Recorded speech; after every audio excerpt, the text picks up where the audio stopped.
नमस्कार दोस्तों, जय श्री कृष्णा। क्या ये जड़ भाव नहीं है आपका कि जो चला आ रहा है वही चलता रहना चाहिए?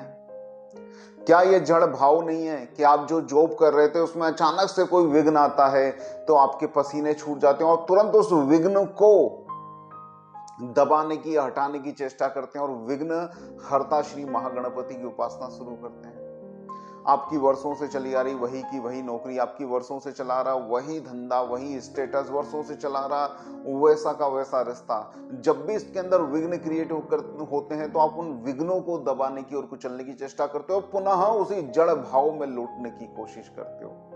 तो ये वीडियो आपके सामने एक नया पर्सपेक्टिव पेश करने के लिए है कि जिसकी पूजा आप सिर्फ विघ्नहर्ता के रूप में करते हो, उनका जन्म विघ्नकर्ता के रूप में ही हुआ है। तो इस विघ्नों के महत्व को समझने के लिए इस वीडियो को अंत तक जरूर देखना।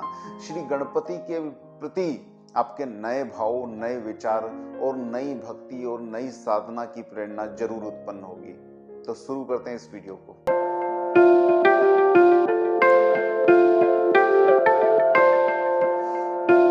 विचार कीजिए, श्री राम अपने भाइयों के साथ बाल क्रीड़ा में मस्त थे। अगर उस क्रीड़ा के मध्य विश्वामित्र रूपी विघ्न खड़ा ना होता तो अयोध्या को राक्षसों से मुक्ति ना मिलती। अगर केकई उनके राज तिलक में बाधा, विघ्न उत्पन्न नहीं करती तो इस संसार को रावण से मुक्ति नहीं मिलती।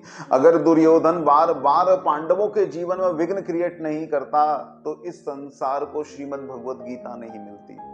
और श्री कृष्ण का जीवन तो विघ्नों से भरा हुआ और हर विघ्न के बाद वो एक स्तर ऊपर उठ गए। तो विघ्न, आपके जीवन में जो विघ्न आते हैं आपकी जड़ता को खत्म करके, आपने अपनी पाठ्य पुस्तकों में बचपन में ही पढ़ लिया होगा ना, जड़त्व का नियम।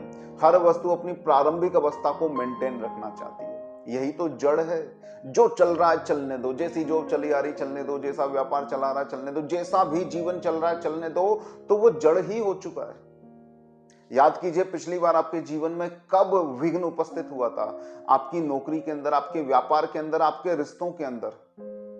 और उस विघ्न के अंदर आपने क्या किया था? क्या विघ्नहर्ता को पूज कर, मनाकर आपने ये प्रार्थना की थी कि इस विघ्न को मेरे जीवन से हर लो, ताकि मैं वापस उसी जड़त्व के नियम में फंस जाऊं, उसी स्तर पे वापस चला जाऊं, वैसा का वैसा पुराना एक जीवन जीने लगूं? या आपने विघ्नकर्ता को इस तरह से बुलाया था कि हे विघ्नेश, आप मेरे जीवन में अब आए हो, तो जिस स्तर पे यह समस्या आई है मुझे उस स्तर से ही ऊपर ले चलो। नौकरी की जिस पोजीशन पे मैं इस तरह के विघ्नों को हैंडल कर रहा हूं, मुझे जो ये चुनौतियां मिल रही हैं, मैं इनको इस तरह से इस बार सामना करूं। मेरे अंदर वो बुद्धि, विवेकशीलता, चैतन्यता, वो सामर्थ्य आप पैदा करो कि मैं इन विघ्नों को इस बार इस तरह से हैंडल करूं कि मेरा यहां से पदोन्नति हो जाए, मेरा स्तर ही ऊपर उठ जाए और अगली बार ये विघ्न मुझसे कभी ना टकराए। बचपन में, स्टूडेंट जीवन में आपने देखा होगा ना, आप एक निरंतर रूप से एक पाठ्यक्रम को पढ़ते आ रहे होते हैं, अचानक से एग्जाम आ जाते हैं, विघ्न हो जाता है उनके अंदर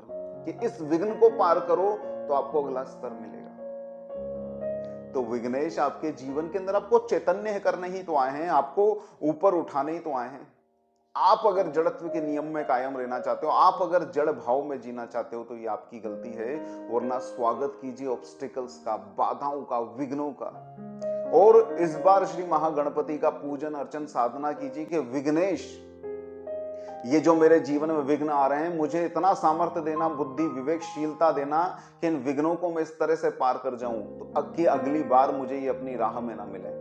मेरा स्तर ऊपर उठा देना, मेरी पदोन्नति कर देना, मुझे और सामर्थ्य और विवेक देना, और ऊंचा पद और ऊंचा स्तर और ऊंची चैतन्यता प्रदान कर देना। विघ्न सदैव आते रहेंगे, विघ्नों का स्वागत करना। ये विघ्न ही हैं जिन्होंने मानव को मानव बनाया है। हर ऑब्स्टिकल्स को सिर्फ इसी प्रजाति ने, सिर्फ ह्यूमन बीइंग्स ने चैलेंज के रूप में लिया है, इसलिए वो निरंतर ऊपर उठा है। तो आप सभी को गणेश चतुर्थी की बहुत बहुत शुभकामनाएं। विघ्नहर्ता, विघ्नकर्ता, विघ्नेश श्री गणपति का सदैव पूजन स्मरण करते रहें और अपने जीवन के अंदर जड़त्व का नाश करके सदैव चैतन्यता की प्राप्ति के लिए उनको आमंत्रित करते रहें। आप सभी को नमस्कार।